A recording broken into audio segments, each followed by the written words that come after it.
We've talked about the LEED and the BREEAM buildings, the Fitwell, the lovely accreditations that you can put the plaque on the door. You'll attract a higher tenant, you'll attract a higher rent. And it's not just that nice to have element anymore. It's that if you do not do this, you're going to be the one that's responsible for it. He has a bunch of money to spend on a building. Why is CSRD important to him, and how is it going to help him select the people that he hires to build that piece of real estate?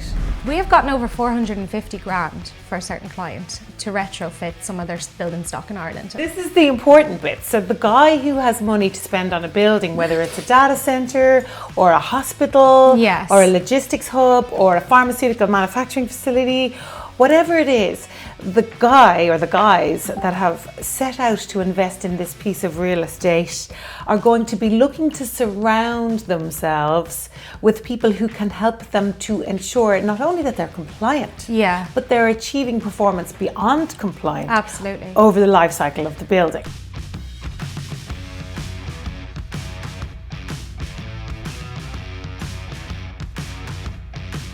There's, I suppose, a number of different facets to Kayleigh-Ann Myles. Yeah. But too many. We have the behavioural science. Yeah. We have the Save the Planet Society.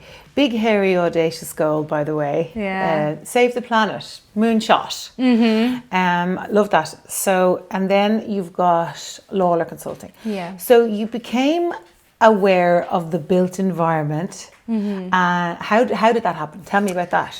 So that happened by default, I suppose, looking back on it. So basically I was in college. I was just working any job that I could get in the summer months, as I hope loads of college students have had that opportunity too, because I think it really built resistance and maybe kind of my work ethic, and in turn how I actually managed to do Save the Planet Society and Lawlers at the same time.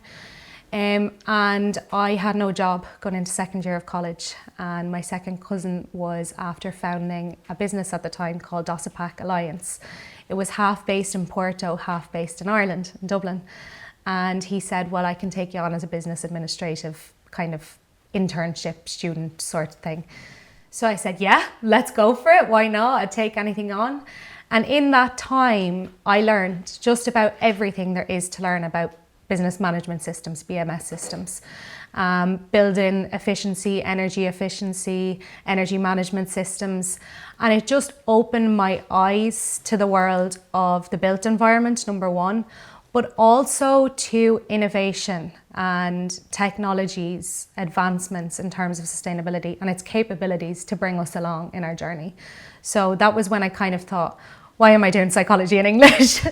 And it didn't quite hit me yet, because I was adamant to finish something I started, and probably a bit young and naive as well at the time. But eventually that's what everything came back to. And the second I finished college, I went back into the kind of technology industry and sustainability, and I worked with an energy management systems company.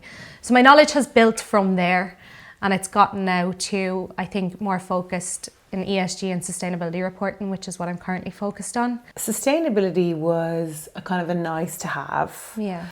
Something that would contribute to, say, LEED, Yes. or BREEAM, Yes. or achieving one of those accreditations.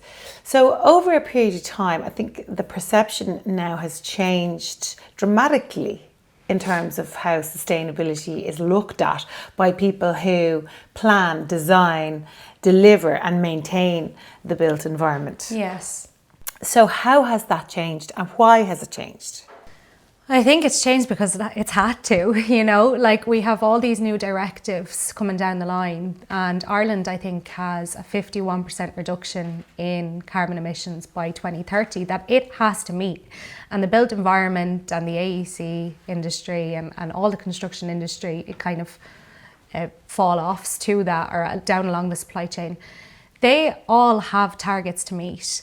Before it was a nice to have, because I think before we realised we had a problem, it was too late in terms of sustainability.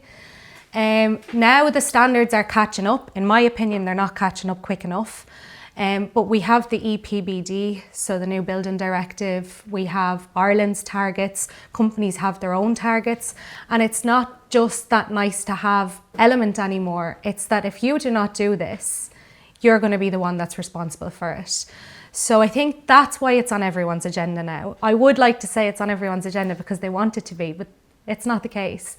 So yeah, I think that the fact that we have EU taxonomy and we have building directives and new standards in place pushes it from, like you said, 10 or 15 years ago, maybe kind of the big dogs, being able to talk about sustainability, being able to discuss sustainability in terms of having monetary value also, I think was a big trend that we seen maybe 6 or 7 years ago.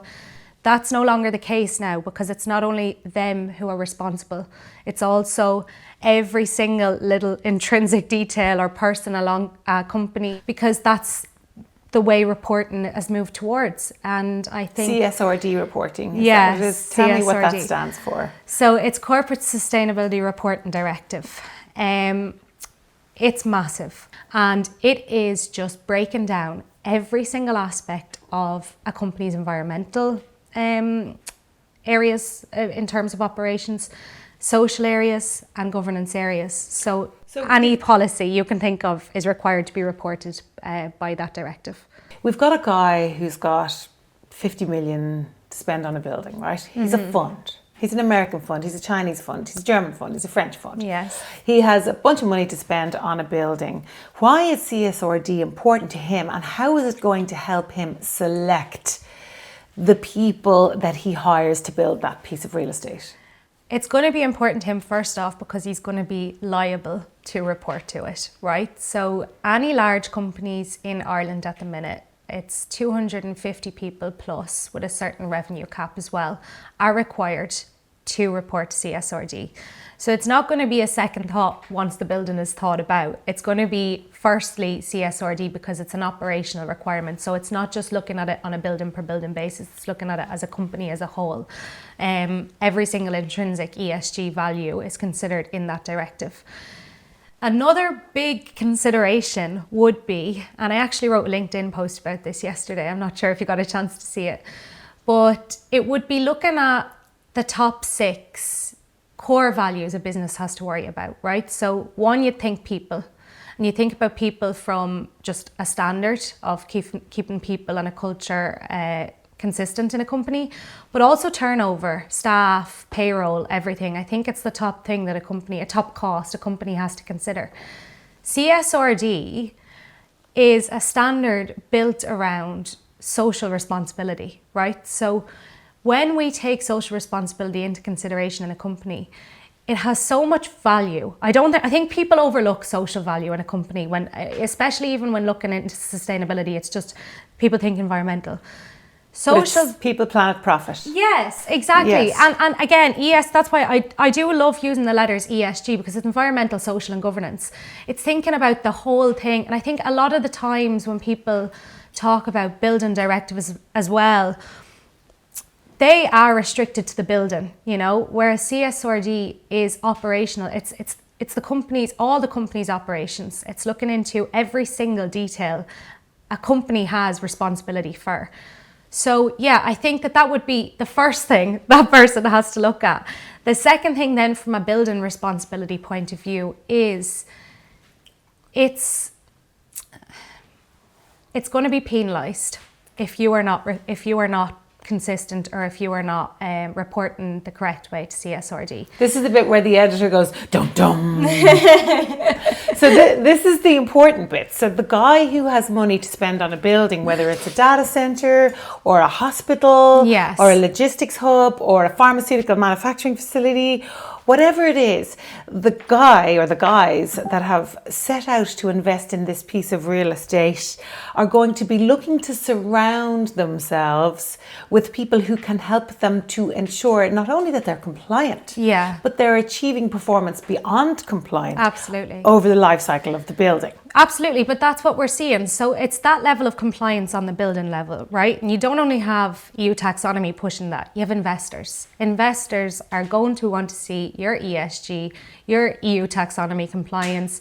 It might even be that auditors are also having a play there on those investors, right? So that's the first push we're seeing. The second push is the local standards. So if it's your climate action plan, it might be, let's say, Dublin's climate action plan. For some reason, they all have different requirements, even though we're a very small country with very few counties in comparison to some other places. They're all different with different requirements. So when you're going to do an energy and sustainability a plan or statement for building, it's a nightmare because you have to make sure that you align with the county developments. So each county has its own set of development or climate change restrictions or requirements for a building development. Then you have Ireland's standards. So Ireland has targets to meet, as well as you as a company. So I think that there's all these different pushes that have to be considered, but it's so important because now we have multiple frameworks to adhere to, whereas 5 or 6 years ago we had none. So people were greenwashing, people were saying that they're doing this, that and the other, and there was no way of proving if they weren't. So that level of compliance is so important. I'm the guy who has to hire a team of people to create this real estate. Mm-hmm. And there's a lot of people who, you know, I meet people every day in my job and they don't fully understand this, right? So there's a guy who has a company, a capital investment firm, whatever it is, right? Yeah. And they have money to spend, and their responsibility is to invest that money in various different money-making enterprises so that they can pay dividends to their shareholders. Mm-hmm. Are shareholders of these big funds, are they now looking for ESG compliance? 89%. From a recent thing that we done when I was just starting out with ESG and sustainability reporting, our new department in Lawler Sustainability, where I work. Little plug there. Slight plug. But we were looking into the statistics with ESG. First of all, does this make sense for us? Because ESG was a large thing maybe 3 years ago, and then it kind of got very quiet all of a sudden. And now the push from EU taxonomy again has brought it back in, and the reason is that there's a lot of alignment between those reporting directives and just ESG reporting in general. You're able to very clearly align the two. The shareholders' dividend, which is why these funds exist, yes, is so that they can pay profit to the people who've invested in their funds and the shareholders who own the company. So everything comes back to money at the end of the day. Follow the money and you'll get the answers to the big questions of life. Yeah. And that's just the way it is. But I'm just thinking, so if the shareholders that own these companies are investing because of an ESG criterion that they have in their head, you're saying 89% of them are demanding that these ESG boxes are ticked. Yes, and another reason why is because they're getting better return on their investments. So higher rents for any buildings that have green building certifications, such as Leeds, such as well. We see them popping up everywhere in Dublin. Other counties are catching up, thank God. But any green building, we have Leeds, BREEAM. Well. Then we have Fitwell. Yeah, we certified the first ever retail as-built Fitwell building in Ireland. Well done. For Brown Thomas recently. Shout out to Brown Thomas, my favourite place to hang out. So we have EDGE. There's so many different certifications, which is maybe something I'm not going to get into because sometimes I also think, what's the value in that? If there's, again, too many different standards, not enough standard, people meeting different requirements, I think it can get a bit wishy-washy sometimes. But the main ones are BREEAM, WELL and LEED, and I work with them every single day. They're incredible. I've seen them transform companies from just one building requirements for WELL. Let's say you have a lot of policy requirements, you have a lot of mental health requirements, and from just working on that with one building with some of the larger international companies, that can transform how their whole HR team thinks, you know. So they have, again, a lot of social benefit as well for communities, surrounding communities, just modernising businesses in general. It actually surprises me. I've been around the construction industry since the mid-90s. Yeah. And it surprises me how often we make places for people to be in without really thinking about the people that are going to be in the places. Exactly. And that's what I think those green building certifications do. They make you consider not only the impact that the building is going to have on the environment during the construction stage, actually goes as far as pre-construction stage. Then you get to hand over and fit out. Really, some of them do go as far as the furniture that you put into those buildings. What's the impact of me or you interacting with that furniture? The ergonomics, how is that going to, in the long term, affect my physical and mental health if I'm a long-term employee of the company? But also the orientation, the sunshine, the glazing, the wind. So important. Have you ever worked in a dark room all day? I mean, you're not very productive. Well, I'm not anyway. It's looking into sustainability holistically, really, on a deeper level. And it's taken into everything that we consider, how we interact with the natural world, how that affects our productivity, how does that affect the natural world itself, our actions, how do they in the long run affect the environment, how does that then in turn come back to affect the business or the building. It's taken everything holistically and it's looking at it in the wider picture, and I think that that's maybe what we were missing all along, and I think that that's what we're still missing in terms of delivering an effective message. Okay, so Kayleigh-Ann, right. I believe that people don't actually care about the natural world, right? The vast majority of them. They don't. You're probably right. I hate to admit it, but you're probably right. Consider me a bitter old plant-eating hag who believes that people don't care about the environment.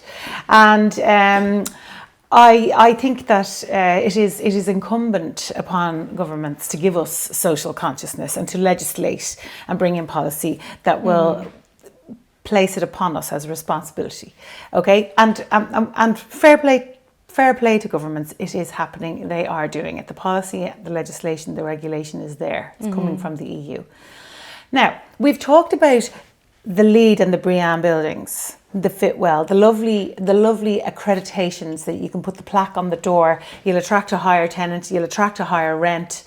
And obviously it plays into your whole ESG goals for your shareholders' dividend. Okay, great. That's on the one end of the spectrum.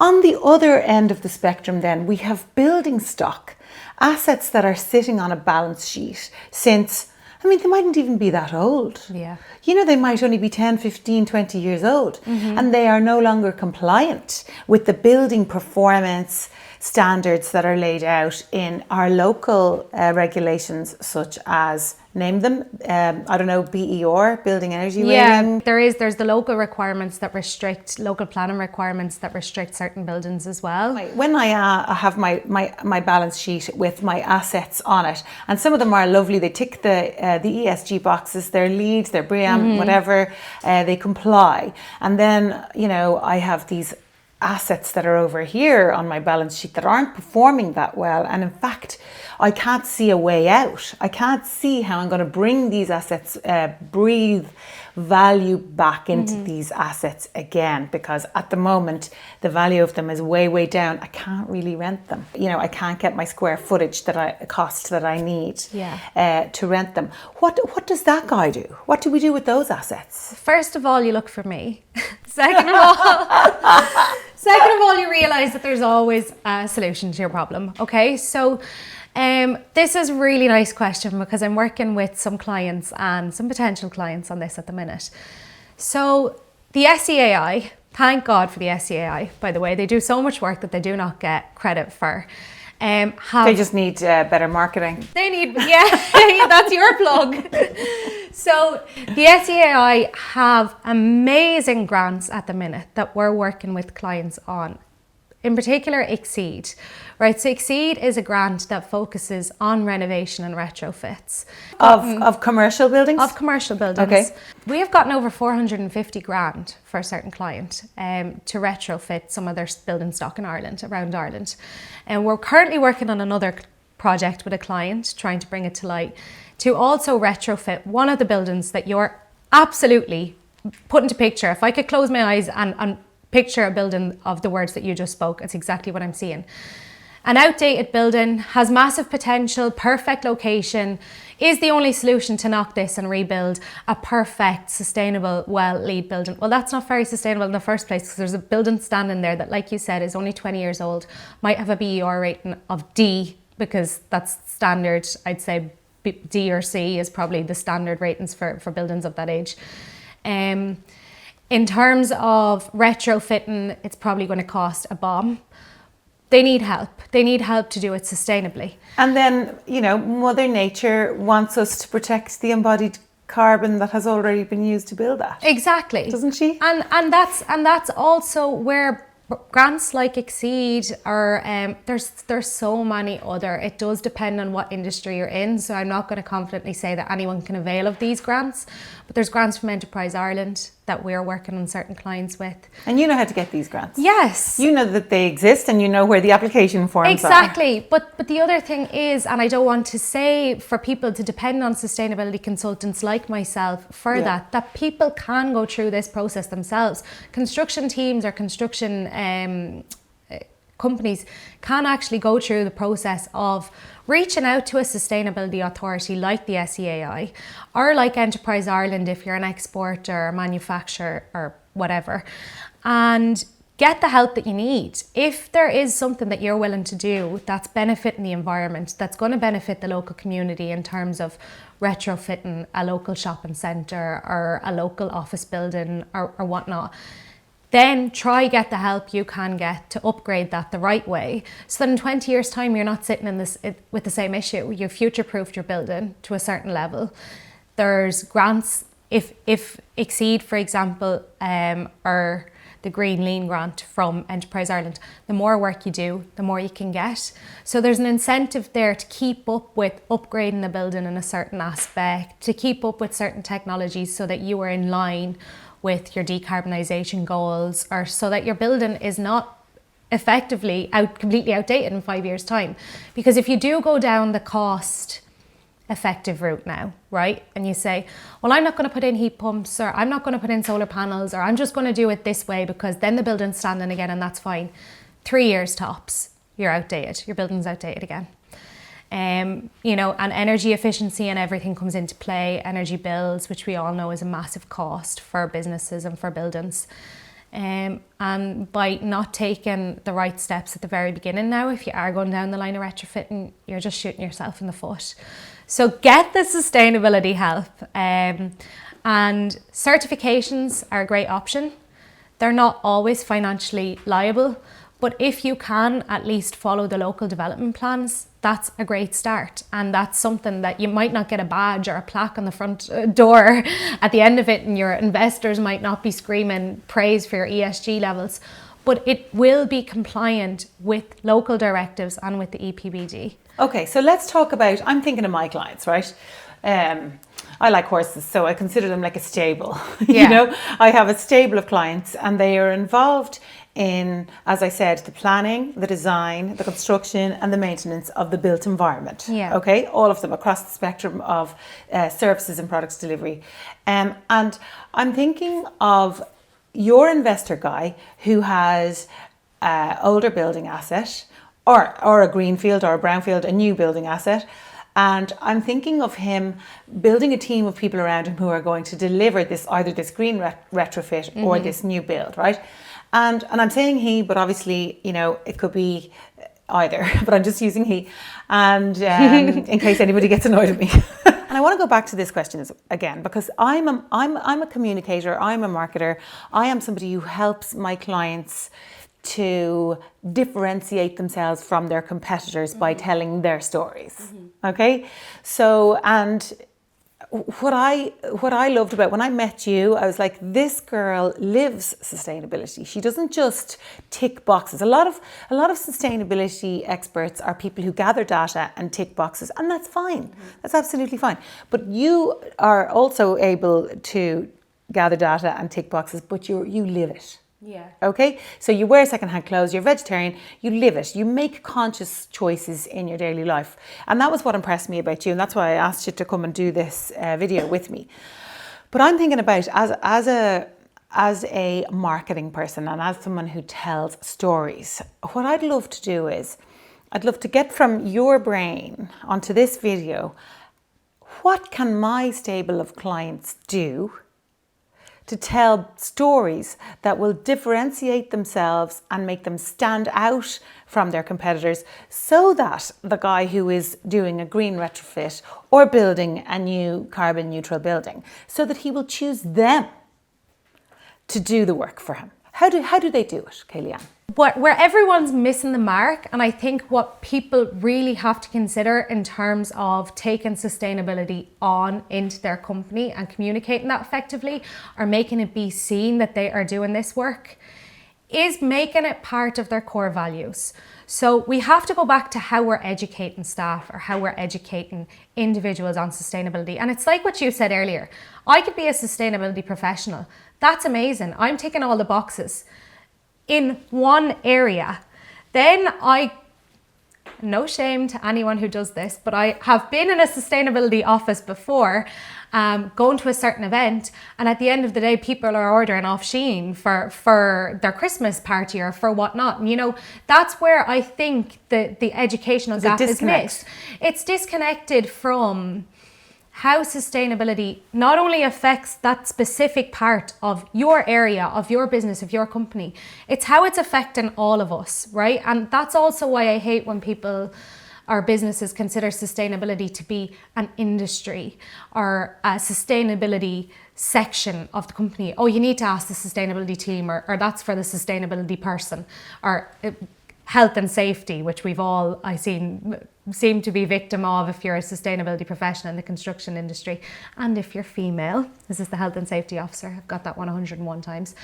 But it's... You're either marketing, interior design, or health and safety. Yeah. Or HR. Yeah, exactly. And 9%, that never helps as well, of the overall industry. So I think that it's just going back to culture. It's rethinking, how can I effectively educate and get the message across to these people that this is something that is now a part of our company. It's not a section of our company, it's a part of our company, and it's a part of everything we're going to be doing going forward. So I know that there is some amazing initiatives people are working with. I don't know if you've heard of the Sustainable Life School. No. So an old client of mine, Hibernia, a real estate group, I do my Save the Planet Society events there in their One Windmill Lane venue. Love that venue so much. But they... Thanks, Hibernia.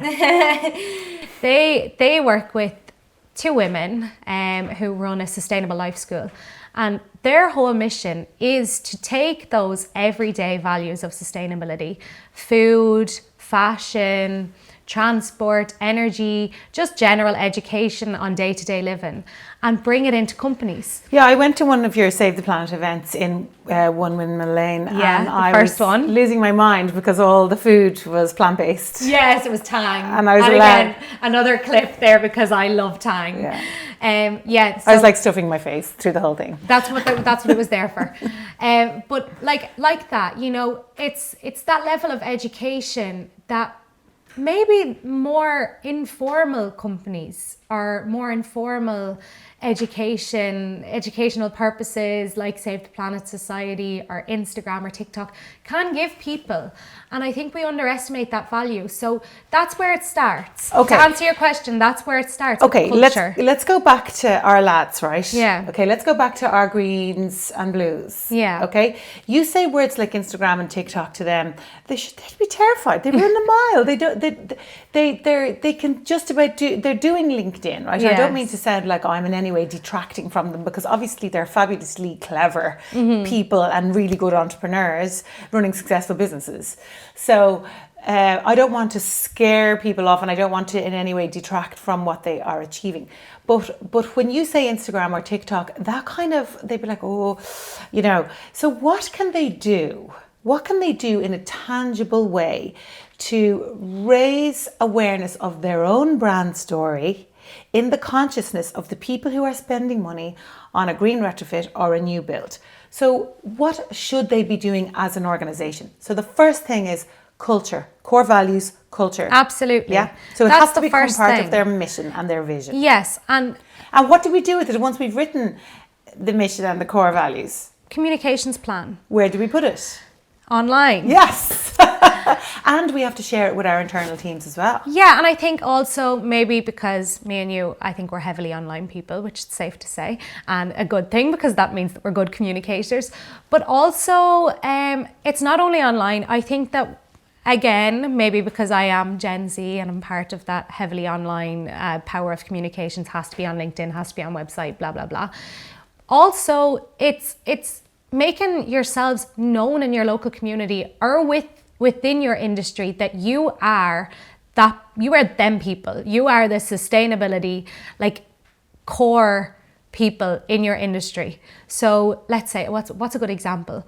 I had a good example from an event I was at. It was at the Green Awards last year, and a guy came up and he was speaking to my boss, and he said, "Oh, but sure, I couldn't work for you. Sure, you're known for being all women." And we are the core people in the sustainability consultancy industry, known for hiring more women than men. I don't know why. I think statistically we probably do overall in the company have more men than women, but our women are very face-fronting. We're very face-fronting with the support of women in the construction industry. Okay, so what you've done is diversity and inclusion, hiring women is part of, it's a brand attribute. It is a tangible, functional brand attribute. Yes. And it is very easy for you to communicate that through your presence at events, through any sponsorship of events that you might do, through your online communication. So that is a tangible, functional brand attribute. Yes, we are known, we have become known over time, because we've communicated it consistently at various different, on various different platforms, that this is what we want to be known for. Okay, so let's take that one then. That's a really good example. So say my client wants to be known to be an architect who is very good at going in and carrying out assessments of existing assets and providing, say, an architect or an engineer, a consulting engineer or an architect, very good at going in and providing, carrying out an assessment of the existing embodied carbon, what can be saved, what's worth saving, and then a shopping list of what could be done to bring it up to compliance and maintain that compliance for, as you say, 10, 15, 20 years down the line. So how would you suggest, say I'm a consulting engineer or an architect, and I want to get myself on the radar of Hibernia REIT. Okay, so Hibernia REIT own a bunch of different assets. Let's say, hypothetically speaking, say they own a bunch of different assets that were built in the 90s and 2000s, and they now are close to becoming stranded on the balance sheet because they need to be brought up to compliance. How does my consulting engineer client or my architect client get themselves on the radar of Hibernia REIT so that Hibernia REIT will reach out and go, will you come and carry out an assessment of a building I have?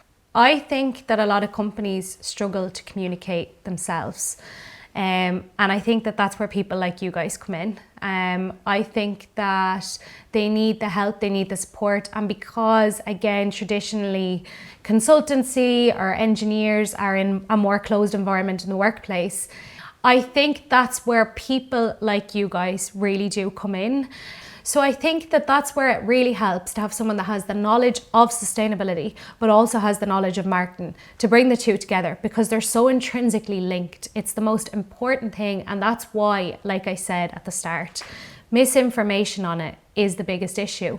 But because people don't know how to effectively communicate it, it leads to, again, a bigger issue. If people try by themselves, great. But if you're not doing it right, it doesn't fix the problem, it fuels the problem, unfortunately. So this is when you and I planned to have this, to film this conversation, because that's literally what we're doing. We're just filming a conversation that probably, we would have had in a cafe, if we did have in 5 minutes after my event last time, when you ran up to me and you were like, "Hi, my name's Tiffany." And you were like, "I see you." I was like, "I see you." And I was like, "I'm going to do something with that woman at some point." 2 years later. Yeah, 2 years later. But I think this is all we're doing now is filming a conversation. For me, I'm going to get loads of stuff for my own marketing out of this. Yeah. You're going to get loads of stuff for your Save the Planet and for Lawler's out of this. And that is, there is a fundamental, I suppose, distrust and a lack of a perception that there's a lack of value or return that you will get from investing in telling your story. Yeah. You should be telling your sustainability story in positioning you as thought leaders, as experts, as knowledgeable, as educated, as passionate about this. And the best way to do that is through all the things that you mentioned, whether it's online, it's attending events, it's speaking opportunities, it's filming a conversation. You know, filming a conversation has worked out very well for a lot of people. Like I'm thinking of Stephen Bartlett, people like that. You know, they what's the other guy, Joe Rogan. And you know, they just film conversations and they put them on the internet, and the world loves it. Yeah. Really, when we set out to film this conversation, Kayleigh-Ann, we called it "When Thought Leaders of Sustainability and Communication Meet to Create Alchemy." And that is what we've set out to do today, is to demonstrate to the people who are watching this that when you bring the knowledge, the data collection, the box ticking and the passion, and you combine that with somebody who's able to strategically tell a story and get eyes on it, that's when you make alchemy. Yeah. And I think that is also what people need to really understand. And again, for me, the power of that, I've seen it firsthand, is just astronomical in terms of sustainability. Sustainability can't exist, it can't move on from being a buzzword without that addition of the tangible information being effectively communicated. You're young, you've a lot more awareness than I had when I was your age. Yeah. You know? And of course, I think when you become a parent, like a lot of people, when they become parents, they become really aware of it because they want to leave a planet for their children and their grandchildren, you know. And I often think about my own parents. Like, I think it's safe to say that they love their grandchildren more than they ever loved us. And I don't think they would disagree with us. My brother's over there. So like, I think when you become a parent and you go on that journey, it makes you very aware of what you're leaving behind you. Like, I think as you get older, you want to lighten your footprint. Yeah. And I think that's also one thing that I say when people say, like, what do you want to do? What do you actually want to achieve? My biggest achievement isn't to design or fix or resolve absolutely everything in the world. It's just to know that I've done enough to walk away, to leave the smallest carbon footprint I could possibly leave, whilst also realistically living in the society that I'm living in. Like, I'm wearing clothes. I'm gonna go eat after this. You're gonna have a hot shower. I'm not gonna go catch my food. But I think that's where real synergy can exist, in terms of acknowledging that we do live in a society. Yes, it's a capitalist society, it's a consumerist society, but we can do things to make our carbon footprint smaller, and we can do things to change that. So yeah, that's something really important to me, to try and get that message across to people. And that's again why Save the Planet Society exists, because every day we get a message from someone to say, oh my God, I never knew this before. That's after changing my mindset. Tell me about secondhand clothes. I want to hear all about secondhand clothes, because I love secondhand clothes. Secondhand, everything I'm wearing right now is secondhand. Everything. Actually, I don't know if you know, but I wore this blazer the first time I met you 2 years ago. I was wearing this exact same blazer. So secondhand clothes, well, the most sustainable thing is the thing that's already made. That's what they say, first of all, about sustainable clothes, which makes the most sense, because I've had some arguments with some fashion brands recently, because we do a lot of exposure on fashion brands when they're greenwashing, because right now the greenwashing standards are not up to scratch as they should be. There is some new ones coming. But a brand can say it's sustainable, and unless I have the lawful power to take them to court to say you are not being sustainable, you're greenwashing, it's not going to happen. Unless someone like a non-profit organisation decides to take action against that company, it is not going to happen that they get called out for greenwashing, or they get called out for unlawful practices. Okay, so we love secondhand. I love secondhand clothes because I discovered a site called Vestiaire where I can buy. I love Vestiaire. Yeah, I'm wearing my off-whites today. And I bought them secondhand at Vestiaire, and it's because they're leather, so I don't like buying new leather. I like to buy secondhand leather. Yeah. But I can walk around wearing my designer runners, and because I got them secondhand, I feel okay about it. Yeah.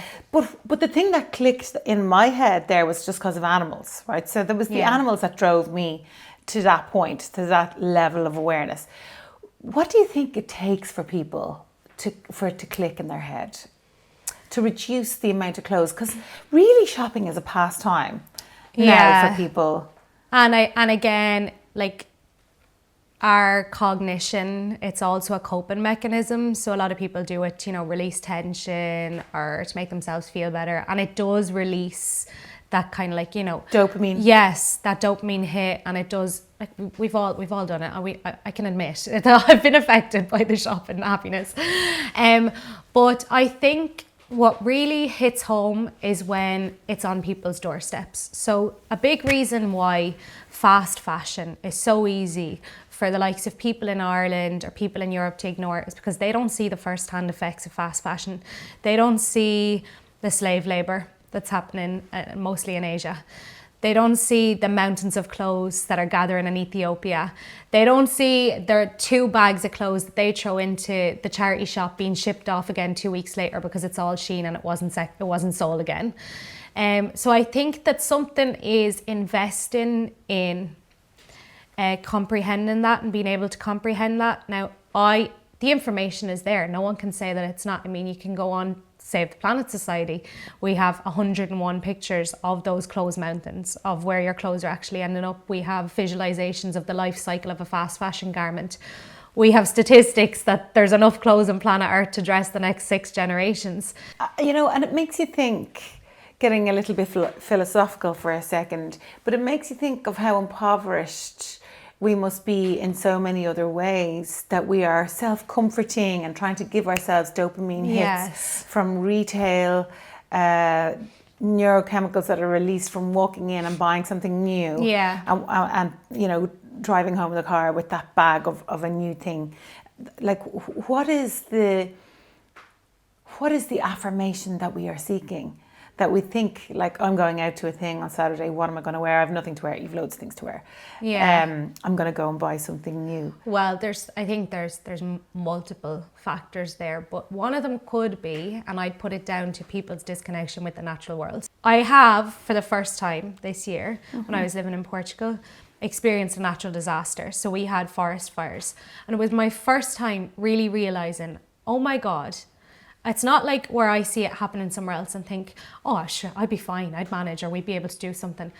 I was completely helpless in that moment, and I was dependent on, number 1, community, and number 2, local resources, because nothing was able to get in, nothing was able to get out.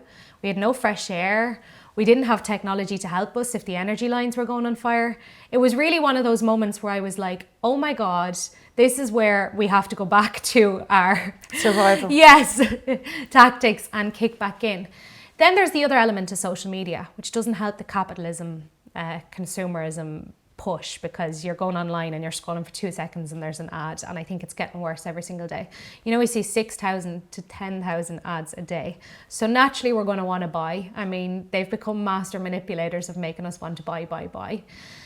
But I have really realized how much, number 1, changing my feed has helped in that. 2, just seeing what I actually want to see in terms of not following influencers or not following people that actually engage in activities that aren't sustainable. Also just educating myself on the marketing tactics. That's one really easy step, which you guys know because it's your profession, but it's one really easy step you can take in reducing your consumerism, because you're able to break down greenwashing, you're able to break down the actual kind of want versus need element of what you're purchasing. Okay, now I just want to do a quick one on food. So you're a vegetarian? Yes. Tell me why you're a vegetarian. I'm vegetarian. I'm mostly vegan. I am. I'm vegetarian, number 1, because our planet cannot sustain the food system that is currently in place. And it is, if anyone goes to my comment section on Save the Planet Society's TikTok right now, go and see the lack of education on food and our food system. We waste a third of the food that we produce, number one, because we have so much of it. We're so greedy with food and we're so greedy with meat that it's become completely unsustainable to move forward with it. You know, some people say to me all the time, there's too many people on the planet, and I'm like, no. No, there's not. The overpopulation, there's too many animals on the planet. It's been proven that we can, and we have in the past, completely survived off of plant-based diets. So the fact that anyone can argue against that, the 5 blue zones, the 5 healthiest, most long-living places in the world, healthiest people, happiest people, people who live to an average age of 100, majority of their diet is plant-based. If they have meat, it's once a week. If they have dairy, it's once a week. And they exist solely off local foods. So we've just become so dependent on globalization, the fact that we can get food from anywhere at any place. You really can. Like, I can get Irish food in an old town in Portugal, probably. Well, that's a bit of a push, but I mean, at least in Porto, I can get a bag of potato. Can you? Yeah. So, you know, I think it's just, we've just become too accustomed to this lifestyle of having anything we want whenever we want, and people cannot open their eyes to see how unsustainable that is, especially with food, with clothes, with things, with beauty, with everything. And that's what it comes back to, with stuff, and it's so much waste. If you could see, I was supposed to be going to visit the incineration centre in Dublin today. The amount of waste, of wasted things, even new things like that we're just not using, we're overproducing, is just shocking when it comes to food, when it comes to fashion, when it comes to anything essentially that you can think we use or we see in daily life. The planet can support us. There's, 9 billion of us now? So we're basically using an awful lot of the resources of our planet are, like, I think something like between 40, depending on what country you're in, something like 40 to 70% of the arable land is being used to grow the food to feed the animals that we use for food, meat, dairy, eggs. Yeah, okay? and that's the problem. Like, I want to bring that discussion to Ireland, right? Yes. Because people always say, oh, sure, Ireland's such a green country. Ireland's not the issue, you know. Well, we don't see what's happening. Oh, sure, Brazil is so big anyway. The Amazon's so big anyway. It's okay if we use a certain amount of its resources. But sometimes I think people's eyes glaze over when you start talking about stuff like this. You know, but I remember we went for a swim in a lake in Leitrim there last year, and the lake was just full of algae. It was kind of gross. And I knew that this was because the lake was dead. Mm-hmm. It was literally nitrates coming from runoff from all the crops, and also from the cows and the slurry and whatever it is, all running into the lake. The lake was dead. There was just algae in the lake and nothing else. Now, we went swimming in it anyway because it was really hot and we had some Prosecco. But I think people need to see more of that, don't they? They need to actually tangibly feel this is what a dead lake looks like. Yeah, well, that's what I think is the scary thing, right? Because they don't know what a real live lake looks like. We've been quite lucky. Well, I hope so. But yeah, that is the case. In Ireland, I've seen a lot of cases of the algae in Lough Derg, I think is even one of the biggest ones. But the issue is, right, people keep talking about climate change and when they're actually going to see the effects of something coming down the line in the future. Ireland's lucky because we have kind of crap weather anyway, right? So people think climate change is just going to be sunny and that's going to fix everything, and we're not actually going to have natural disasters the same way that the hurricanes hit in Florida or whatever. But that's not the case. We're already seeing it firsthand. First of all, climate change isn't something that's coming down the line. It's happening right now. It's happening here. And statistically, we're probably a little bit too late. I know that people always say there's time to fix things. There's not. There's times to reverse or mitigate or stop things from getting worse. Ireland will face such heavy rainfall in the future that we will not be actually able to sustain the floods, which means that we probably also won't be able to sustain the natural food setup agriculture system that we have in place, because we won't be able to leave the cattle outside because places will be so flooded. So I'm afraid for some people it will be too late. They'll have to see how it's affecting their unsustainable practice before they want to take action. But the other 50 or 60%, and I hope it is more than less, will see it and do see it now, and they're the ones that are going to make the change for everybody else.